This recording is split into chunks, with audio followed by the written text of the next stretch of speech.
మన ప్రభువును రక్షకుడైన యేసుక్రీస్తు వారి అతి ప్రశస్తమైన నామములో మీ అందరికీ నా శుభాభివందనాలు తెలియజేస్తూ ఉన్నాను. మాసాలు త్వరగా గడిచిపోతా ఉన్నాయి. జూన్ మాసంలోకి ప్రవేశించాం. ఈ మొదటి వారము దేవుని ఈ విధంగా ఆరాధించడానికి, దేవుని నామాన్ని ఘనపరచడానికి, దేవుని వాక్యాన్ని ధ్యానించడానికి దేవుడు మనందరికీ దయచేసిన ఈ గొప్ప ధన్యత కొరకు దేవుని స్తుతిద్దాము. అందరూ మీ బైబిల్స్ తెరవండి. ఫిలిప్పీ పత్రిక 1వ అధ్యాయము 21వ వచనము. పౌలు భక్తుడు రాస్తూ ఉన్నాడు ఈ మాటలు.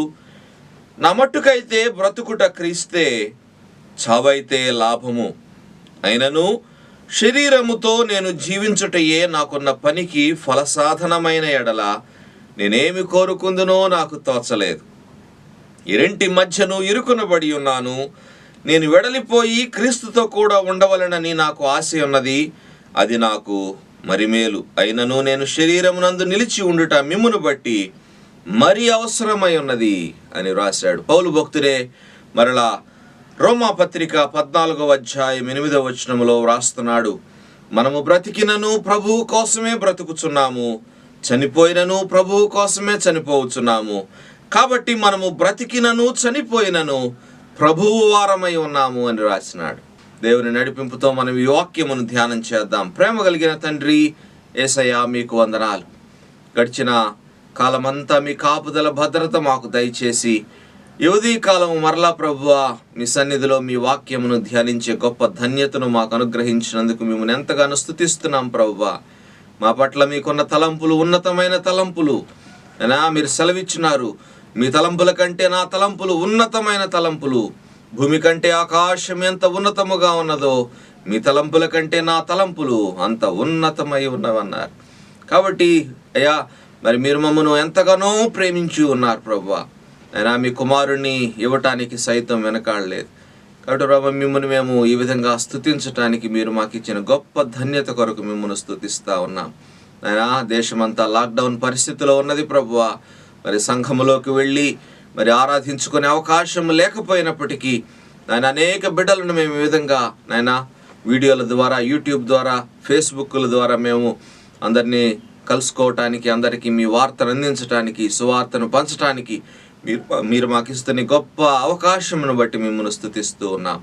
టెక్నాలజీని మాకు అందుబాటులో ఉంచినందుకు మిమ్మల్ని స్తుతిస్తూ ఉన్నాం.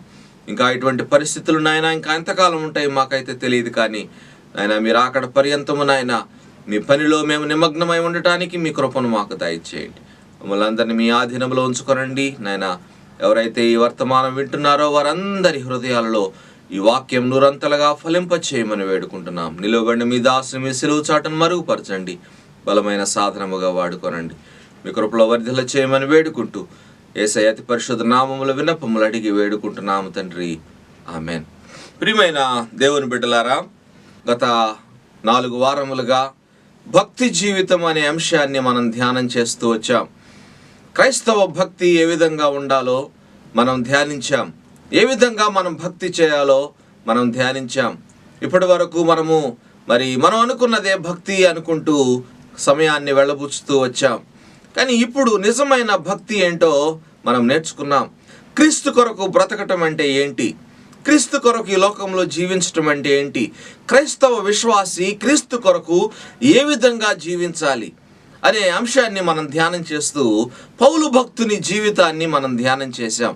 పౌలు భక్తుడు అంటాడు, నా మట్టుకైతే బ్రతుకుట క్రీస్తే, చావైతే లాభం. అంటే ఆయన ఉద్దేశం ఏంటంటే, ఈ లోకంలో నేను బ్రతికితే క్రీస్తు కోసమే బ్రతుకుతాను, చనిపోయినా నాకు లాభమే, ప్రభువుని నేను చూస్తాను అనే గొప్ప నిశ్చయత ఆయనకు ఉన్నదని మరి మనం ఈ వాక్యము ద్వారా మనం తెలుసుకోవచ్చు.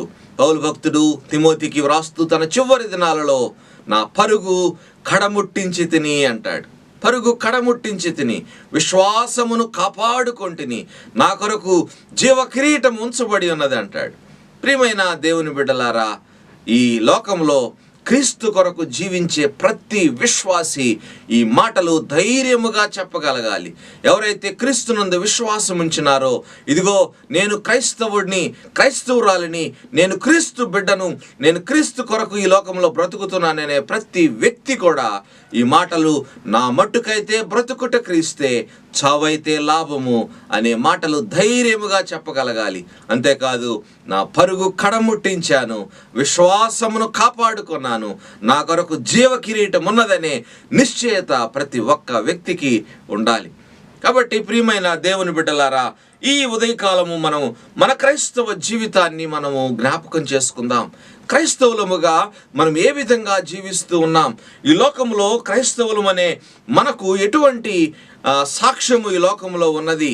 క్రైస్తవులని ఎవరు పిలువబడ్డారు అంటే, మార్పు చెందిన జీవితాన్ని కలిగిన వారు, మారు మనస్సు పొందిన వారు, క్రీస్తును పోలి నడుచుకున్నవారు, క్రీస్తు సారూప్యంలోనికి మార్చబడిన వారు, క్రీస్తును ఆదర్శముగా తీసుకొని క్రీస్తు అడుగు జాడలలో నడిచిన వారిని క్రైస్తవులు అని పిలిచినారు. కాబట్టి ఈ రోజున మనందరము క్రైస్తవులు అని పేరు పెట్టుకున్నాం, మనంతటికి మనమే పెట్టుకున్నాము. ఆనాడు లోకము క్రీస్తు వలె మారిన వారికి పెట్టిన పేరు క్రైస్తవులైతే, ఈరోజు మనం క్రీస్తు సారూప్యంలోనికి మార్చబడకుండానే, క్రీస్తును మనం అనుసరించకుండానే, క్రీస్తు అడుగు జాడలలో నడుచుకొనకుండానే మనకు మనమే క్రైస్తవులని పేరు పెట్టుకున్నాం.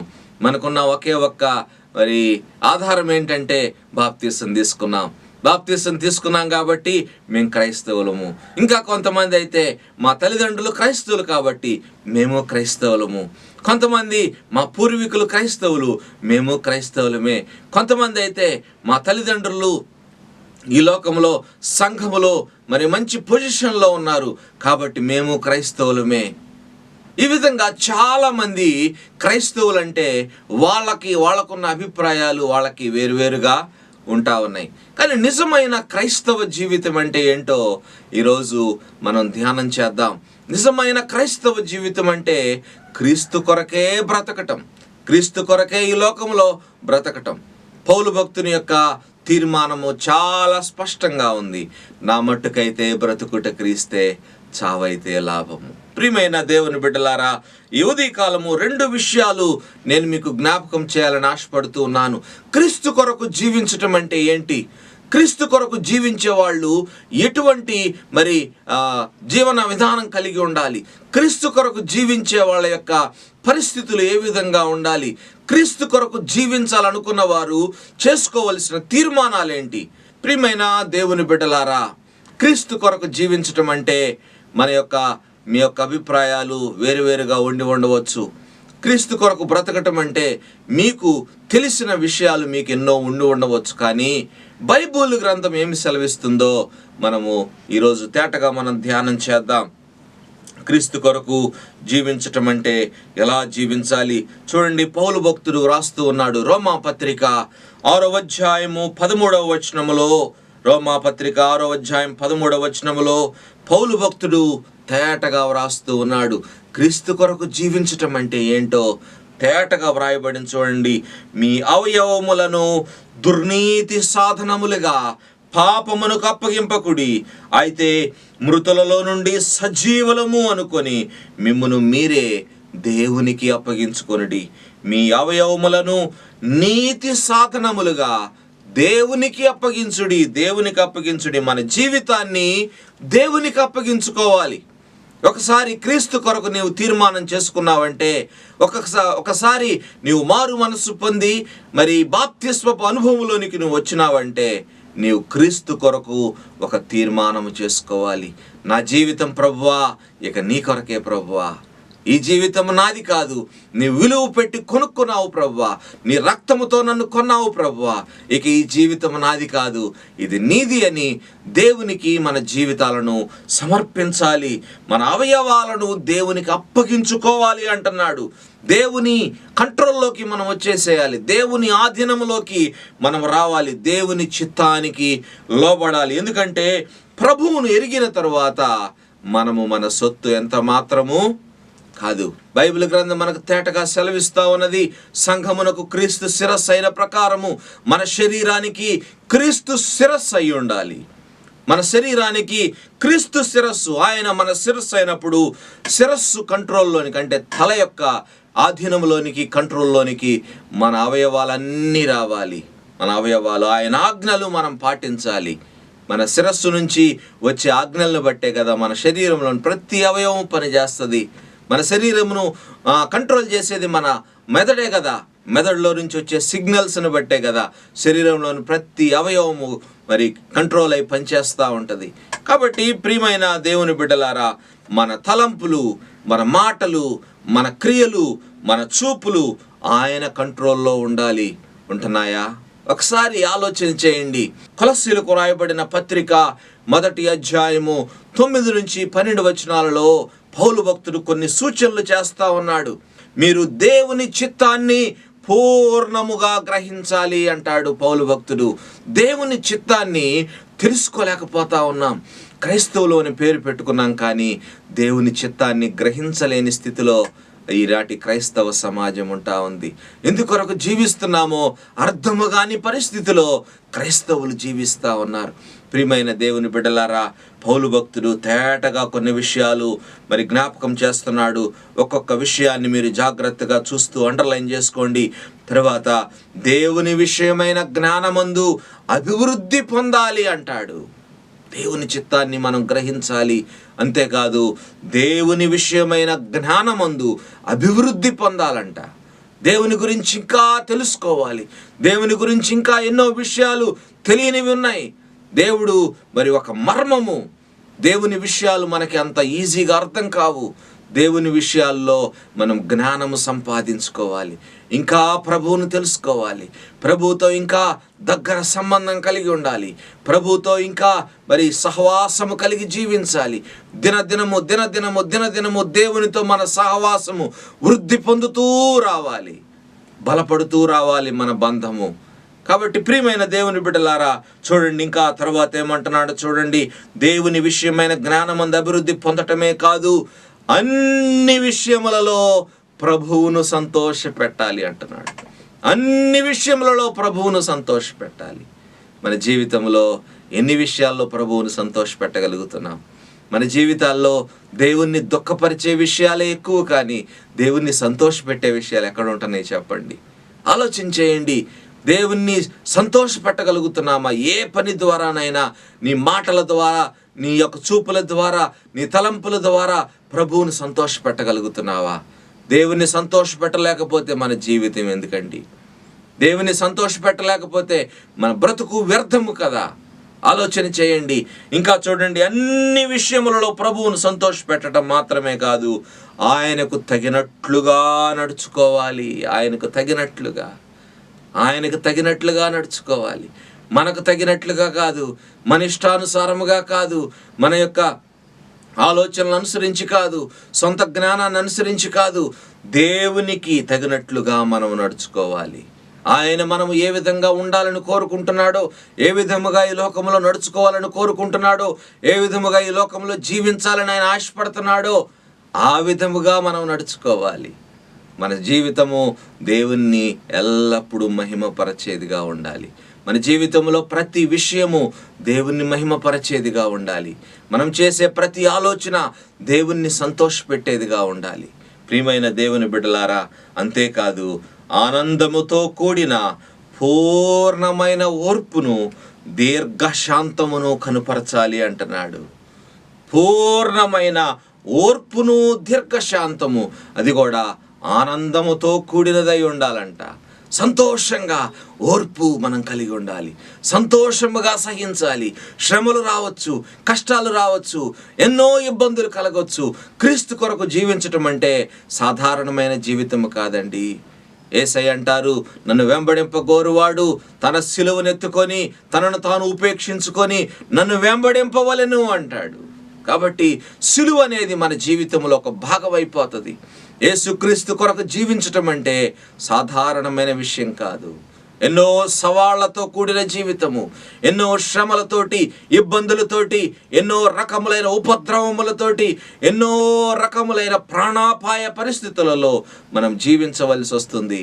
పౌలు భక్తుడే మనకు గొప్ప ఉదాహరణ. ప్రియమైన దేవుని బిడ్డలారా, 11 మంది శిష్యులు, అలాగే పౌలు భక్తుడు వారి జీవితాలలో దేవుని కొరకు జీవించారు, దేవుని కొరకే మరణించినారు. అది క్రైస్తవ జీవితం అంటే. తమ సిలువనెత్తుకొని ప్రభువుని వెంబడించినారు. ప్రాణము ఎప్పుడు పోయినా వారు సిద్ధమే. ప్రాణాలను సైతము లెక్క చేయక యేసుక్రీస్తుని వెంబడించిన వారు ఆయన శిష్యులు, పౌలు భక్తుడు. అందుకని ఆనందముతో కూడిన పూర్ణమైన ఓర్పును, దీర్ఘశాంతము, ఎంత ఓర్పు కలిగి ఉన్నాడు పౌలు భక్తుడు, ఎంత సహించాడు, ఎన్ని శ్రమలు సహించాడు. ఆయన పడిన శ్రమలు అన్నీ కావండి. యేసుక్రీస్తు శిష్యులు సహితము అన్ని శ్రమలు పడలేదేమో. పౌలు భక్తుడు అంతగా శ్రమ పడ్డాడు, అన్ని కష్టాలు, ఎన్నోసార్లు ప్రాణాపాయ పరిస్థితుల్లో చిక్కుకున్నాడు. అన్ని పరిస్థితులను ఆయన జయించగలిగాడు. ఎందుకంటే ఆయన క్రీస్తు కొరకు ఈ లోకంలో జీవిస్తున్నాడు. ఆయన చేసుకున్న తీర్మానం, నా మట్టుకైతే బ్రతుకుట క్రీస్తే, చావైతే లాభం. దేనికైనా ఆయన సిద్ధముగా ఉన్నాడు. కాబట్టి ప్రభు ఆయనకు ఆయుష్నిస్తూ వచ్చినాడు. ఆయన వాడుకుంటూ వచ్చాడు. ఆయన ద్వారా అనేక సంఘాలు స్థాపించినాడు. దేవుని మహిమ కొరకు పౌలు భక్తుడు ఈ లోకంలో వాడబడ్డాడు. క్రీస్తు కొరకే జీవించినాడు, క్రీస్తు కొరకే మరణించినాడు. ఇది క్రైస్తవ జీవితం. మరొక విషయాన్ని మీకు జ్ఞాపకం చేస్తాను, గమనించండి. కొలస్సీ పత్రిక 3వ అధ్యాయము మొదటి 3 వచనాలలో కొన్ని విషయాలు పౌలు భక్తుడు వ్రాస్తూ ఉన్నాడు. చూడండి, క్రీస్తు కొరకు జీవించటం అంటే ఏంటి? ఇంకా మీరు క్రీస్తుతో కూడా లేపబడిన వారైతే పైనున్న వాటినే వెదకుడి. అక్కడ క్రీస్తు దేవుని కుడిపార్శ్వమున కూర్చుండి ఉన్నాడు. పైనున్న వాటి మీదనే కానీ భూ సంబంధమైన వాటి మీద మనస్సు పెట్టుకొనకుడి. ఎలయనగా మీరు మృతి పొందితిరి, మీ జీవము క్రీస్తుతో కూడా దేవుని యందు దాచబడి ఉన్నది. ఎంత గొప్ప మాటలండి ఇవి. మనం మృతి పొందామంట. క్రీస్తులో మనము జీవించటం అంటే, క్రీస్తు కొరకు మనం జీవించటం అంటే మనం మృతి పొందిన వారము. మన పాత జీవితము మృతి పొందింది. మనము నూతన సృష్టిగా మార్చబడ్డాము.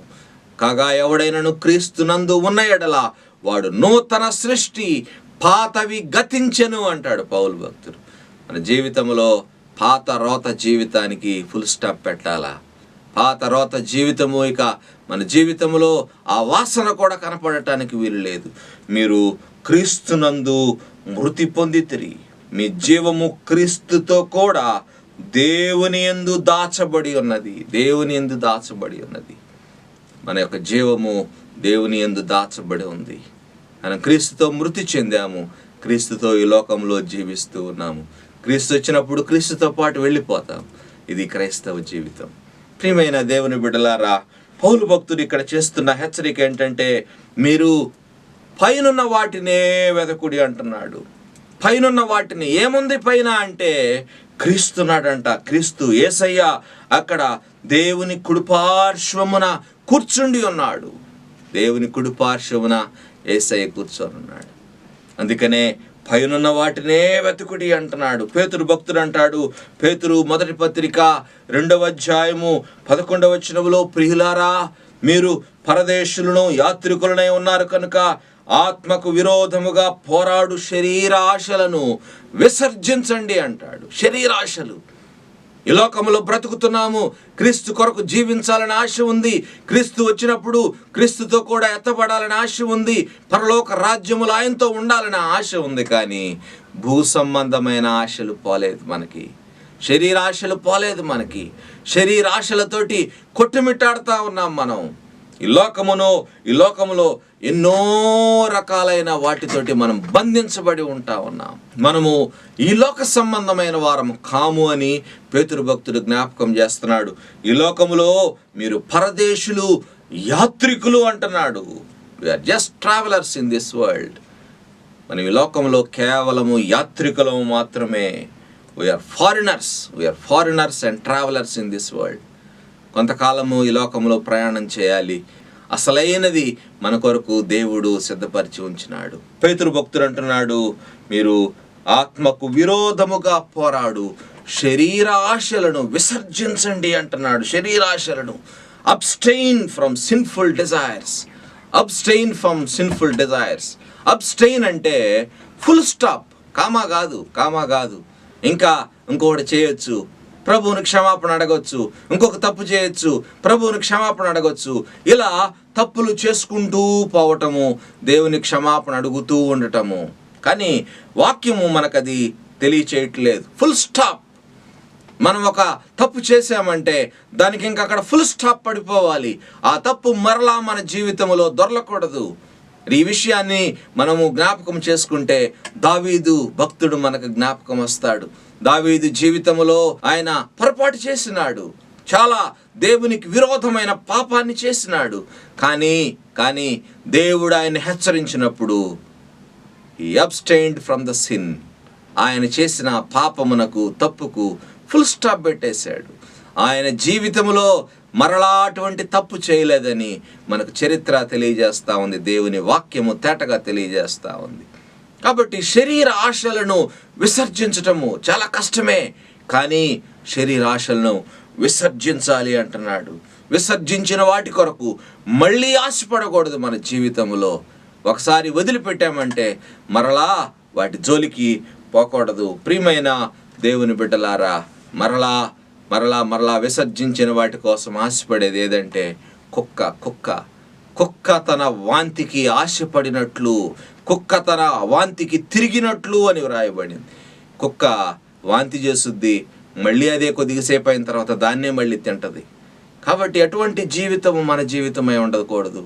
కక్కిన దాన్ని మరలా మనం దాని జోలికి పోకూడదు. కక్కిన దాని వైపు మరలా మనం చూడకూడదు. విసర్జించిన వాటిని మరలా మన దగ్గరకు రానివ్వకూడదు. అది క్రైస్తవ జీవితం అంటే. ప్రియమైన దేవుని బిడ్డలారా, ఈ లోకములో మనం జీవించాలి. కానీ ఎలా జీవించాలంటే పరలోక రాజ్య పౌరులముగా ఈ లోకములో మనం జీవించాలి. We are like foreigners in this world.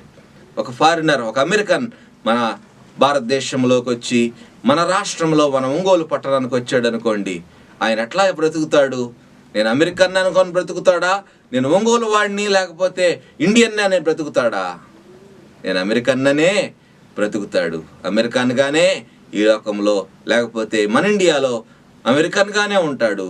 మళ్ళా ఆయనకున్న ఆశ ఏంటంటే మళ్ళా నేను నా దేశానికి నా వీసా అయిపోగానే మళ్ళా నా దేశానికి నేను తిరిగి వెళ్ళిపోతాను. అట్లాగా మనం ఈ లోకంలో క్రైస్తవులముగా జీవించాలి. నేను ఈ దేశపు వాడిని కాను, ఈ ప్రాంతపు వాడిని కాను, నేను వేరే దేశపు వాడిని. అది పరలోక దేశము, పరలోక పట్టణము. ఆ పట్టణానికి సంబంధించిన వాడిని. అక్కడికి మళ్ళీ తిరిగి వెళ్ళిపోవాలి నేను. ఆ ఆశతోటి ఈ లోకంలో మనం జీవించాలి.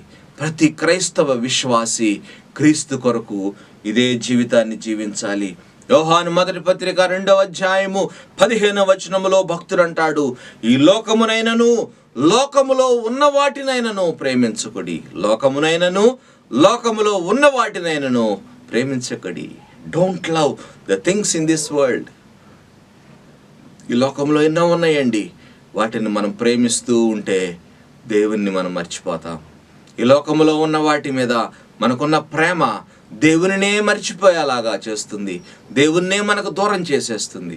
అందుకనే మనం పైనున్న వాటి మీద ఆశ పెట్టుకోవాలి, ప్రభువు మీద మనం ఆశ పెట్టుకోవాలి. మన గురి ఆయన మీద ఉండాలి. ఆయన మీద మన దృష్టి నిలపగలిగినప్పుడు దేవుడు మనలను పరలోక రాజ్యానికి సిద్ధపరుస్తాడు. కొలస్సీ పత్రికలో మనం చదువుకున్నాం, పైనున్న వాటినే వెదుకుడి, అంతేకాదు పైనున్న వాటిపై మనస్సు పెట్టుకొనడి. పైనున్న వాటి గురించి మనం ఆలోచన చేస్తూ ఉండాలి. మనస్సు పెట్టుకోవటం అంటే we must think about the things above. మనం పైనున్న వాటి గురించి ఆలోచన చేస్తూ ఉండాలి. మన ఆలోచనలో నేను ఈ లోకపు వ్యక్తిని కాదు, ఈ లోక సంబంధిని కాను, నేను పరలోక సంబంధిని. నేను అక్కడికి వెళ్ళాలి, అక్కడ నేను జీవించాలి, అక్కడ నేను ఉండాలి. ఇదే ఆలోచనలతోటి మనం జీవిస్తూ ఉండాలి. పైనున్న వాటిపై మీరు మనస్సు పెట్టుకోండి, ఎందుకంటే మీరు క్రీస్తునందు మృతి పొందితిరి. We are dead to this world. మనం ఈ లోకానికి మనం చనిపోయిన వారము. ఈ లోకంలో మనము జీవిస్తున్నాము అంటే అది ప్రభువు కొరకే మనం జీవించాలి. ప్రభువు మీదే ఆశ పెట్టుకుంటూ మనం జీవించాలి. నిజమైన క్రైస్తవునికి నిజమైన ఇల్లు ఏంటంటే పరలోకం. క్రీస్తు నివసించే చోటే నిజ క్రైస్తవుని ఇల్లు. క్రీస్తు ఎక్కడుంటాడో అదే నిజమైన క్రైస్తవునికి నిజమైన ఇల్లు. ప్రియమైన దేవుని బిడ్డలారా, యోహాను సువార్త 14వ అధ్యాయము 2-3 వచనాల్లో మరి భక్తుడు తేటగా వ్రాస్తున్నాడు, నా తండ్రి ఏంట అనేక నివాసములు కలవు, మీకు స్థలము సిద్ధపరచ వెళ్ళుచున్నాను. నేను వెళ్ళి మీకు స్థలము సిద్ధపరచిన ఎడల నేనుండు స్థలములో మీరును ఉండులాగున మరలా వచ్చి నా యొద్ద ఉండుటకు మిమ్మల్ని తీసుకొని పోవుదును. I will come again and I will take you to be with me for ever and ever. ఇది దేవుని యొక్క వాగ్దానం. ఆయన ఎందు విశ్వాసం ఉంచిన ప్రతి ఒక్కరికి ఆయన ఇస్తున్న వాగ్దానము, మీరు పైనున్న వాటి మీద మనసు పెట్టుకొనుడి. అంటే దేవుని ఇష్ట ప్రకారముగా, దేవుని చిత్త ప్రకారముగా ఈ లోకంలో జీవించండి. ఈ లోకంలో జీవించండి. ఈ లోకంలో మనం యాత్రికులము. ఈ ప్రయాణంలో మన స్టేషన్ ఎప్పుడు చూద్దో మనకు తెలియదు. స్టేషన్ ఎప్పుడొచ్చినా మనం పరలోకంలో ఉంటాము అనే నిశ్చయత మనం కలిగి ఉండాలి. అది నిజమైన క్రైస్తవ జీవితం. Let us examine ourselves today. ఈరోజు మన జీవితాల్లో మనం పరిశీలించుకుందాం. ఈరోజు మన జీవితాల్లో మనం ఒక తీర్మానం చేసుకుందాం. ఈరోజు చెప్పగలవా? ఈరోజు నువ్వు ధైర్యంగా నా మట్టుకైతే బ్రతుకుట క్రీస్తే, చావైతే లాభము చెప్పగలవా? దేవుని వాక్యాలు ఎంతో కాలముగా వింటూ ఉన్నావు. దేవుని సన్నిధికి ఎంతో కాలముగా వస్తూ పోతూ ఉన్నావు. కానీ దేవుని కొరకు నీ ఒక్క దినమైనా జీవించగలిగినావా? ప్రియమైన దేవుని బిడ్డ, ఒక్కసారి ఆలోచన చేయి. ఈ లోకంలో క్రీస్తు కొరకు జీవించలేని వారు పరలోకములో కూడా క్రీస్తుతో కూడా జీవించలేరు. Simple logic. ఈ లోకంలో క్రీస్తు కొరకు జీవించలేకపోతున్నావంటే పరలోకంలో కూడా నువ్వు క్రీస్తుతో కూడా ఉండవు అనేది స్పష్టము. అక్కడ నిత్యము నీవు ఆయనతో పాటు జీవించాలి అంటే ఇక్కడ ఆయన కొరకు జీవించాలి. ఈ లోకంలో నీవు ఆయన కొరకు జీవించలేకపోతే నీవు నిత్యత్వములో ఆయనతో ఉండలేవు అనే మాటలు నేను మీకు జ్ఞాపకం చేస్తా ఉన్నాను. ఎలా జీవించాలో 2 విషయాలు మీకు నేర్పించినాను. మన జీవితాన్ని దేవునికి అప్పగించాలి. ఊరకు అప్పగిస్తే సరిపోదు, కానీ పైనున్న వాటి మీద మనస్సు పెట్టుకోవాలి. ఎందుకంటే ప్రభువు తిరిగి రాబోతా ఉన్నాడు. He is going to come again very soon. యేసుక్రీస్తు ప్రభువు రాకడకు ఆయన ఇచ్చిన సూచనలు ఒక్కటొక్కటిగా నెరవేరుతూ ఉన్నాయండి.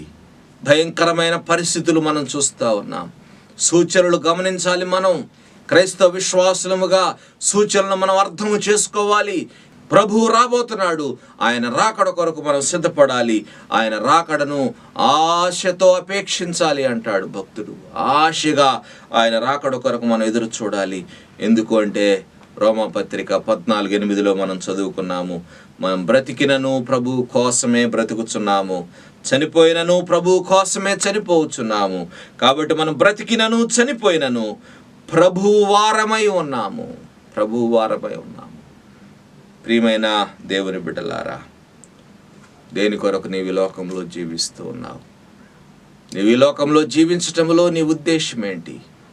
ప్రభువుకు ఒక ప్రత్యేకమైన ఉద్దేశం ఉంది. ఈ లోకంలో నీవు క్రీస్తు కొరకు జీవించాలి. ఆ తర్వాత క్రీస్తుతో పరలోకంలో జీవించాలి. అది దేవుని యొక్క ప్రణాళిక, దేవుని యొక్క చిత్తము, దేవుని యొక్క ఉద్దేశము నీ గురించి. కాబట్టి దేవుని ఉద్దేశముల ప్రకారము, దేవుని చిత్తము ప్రకారం ఈ లోకంలో నీ జీవించగలుగుతున్నావా? ఒకసారి నీ జీవితాన్ని పరిశీలన చేసుకో. దినాలు గడిచిపోతున్నాయి, నెలలు గడిచిపోతున్నాయి, సంవత్సరాలు గడిచిపోతా ఉన్నాయి. జీవితంలో మార్పు ఉందా? జీవితంలో ఒక్క దినమైన ప్రభు కొరకు జీవించగలుగుతున్నావా? ఈ లోకంలో నువ్వు ప్రభు కొరకు జీవించలేకపోతే నిత్యత్వములో ఆయనతో కూడా ఉండలేవు అని నేను నీకు సూటిగా ఈ ఉదయకాలం జ్ఞాపకం చేస్తూ ఉన్నాను. ఈ లోకంలో పరిస్థితులు బాగలేవు. ఎన్నో రకాలైన భయంకరమైన పరిస్థితులు మనం చూస్తూ ఉన్నాం.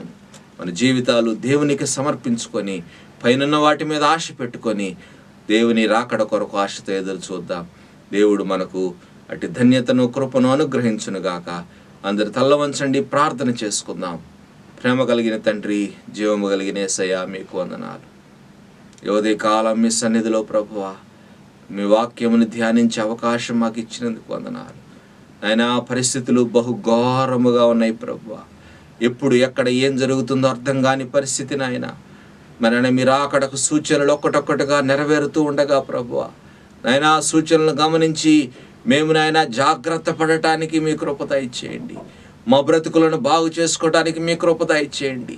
నాయనా, మేము ఈ లోకంలో క్రైస్తవులు అని పేరు పెట్టుకున్నాం, కానీ మీ కొరకు జీవించలేని స్థితిలో మేము ఉంటామున్నాం ప్రభువా. క్షమించండి ప్రభువా. నాయనా, మీ కొరకు జీవించటానికి నాయనా మీ కృపను మాకు దయచేయండి. నాయనా, మా మట్టుకైతే బ్రతుకుటి కిలిస్తే చావైతే లాభం అనే చెప్పే స్థితిలో పరలోక రాజ్యములో మీతో పాటు మేము ఉండాలని ఎన్నో నాయనా మీరు ప్రణాళికలు కలిగి ఉన్నారు ప్రభువా. మా కొరకు మీరు సమాధానకరమైన ఉద్దేశములు కలిగి ఉన్నారు. మా మేలు కొరకు మీరు ఆలోచన చేస్తూ ఉన్నారు. మా నిత్యత్వమును గురించి మీరు ఆలోచన చేస్తూ ఉన్నారు ప్రభువా. మీరు ఈరోజు మా జ్ఞాపకం చేశారు. మా శరీరములను మీకు అప్పగించాలని, అంతేకాదు పైనున్న వాటిపై మనస్సు పెట్టుకొని మేము ఆశగా ఎదురు చూడాలని జ్ఞాపకం చేశారు. అటు జీవితమును మాకు దయచేయండి ఆయన. అటు కృపను మాకు ప్రసాదించండి నాయన. ఆయన మీరు అక్కడ బహు సమీపంగా ఉంది ప్రభువా. మీరు అక్కడ కొరకు మేము ఎదురు చూడటానికి మీ కృపను మాకు దయచేయండి ఆయన. మేము జ్ఞానము కలిగి లోకంలో ప్రవర్తించడానికి మీ కృపను అనుగ్రహించండి ఆయన. మీకు సాక్షులముగా మీరు అక్కడ పర్యంతము ఈ లోకములో ఆయన మేము జీవించే భాగ్యమును మాకు దయచేయమని, వాక్యము ప్రతి ఒక్క హృదయంలో నూరంతలుగా ఫలింప చేయమని ఆయన, మీ కృపలో మమ్మల్ని వర్ధల చేయమని ఆయన, మీరు మాకు ఇచ్చిన ప్రతి అవకాశమును మేము సద్వినియోగం చేసుకుంటూ పరలోక పట్టణం కొరకు ఎదురు చూసే భాగ్యం మాకు దయచేయమని వేడుకుంటూ యేసయ్య అతి పరిశుద్ధ నామములో విన్నపములు అడిగి వేడుకుంటున్నాము తండ్రి, ఆమెన్. తండ్రి, కుమార పరిశుద్ధాత్మని త్రియేక దేవుని దీవెన సన్నిధి సమాధానం ఈ ఉదయకాలం ఆరాధనలో పాలు పంపులు పొంది దేవుని వాక్యమును విని దేవుని వాక్యము ప్రకారము తమ జీవితంలోని దేవునికి సమర్పించి పైనున్న వాటిపై ఆశ పెట్టుకొని దేవుని రాకడ కొరకు ఎదురు చూడాలని తీర్మానం చేసుకున్న ప్రతి ఒక్క బిడ్డకు ఇప్పుడు సదాకాలము తోడై ఉండి నడిపించునుగాక. ఆమెన్.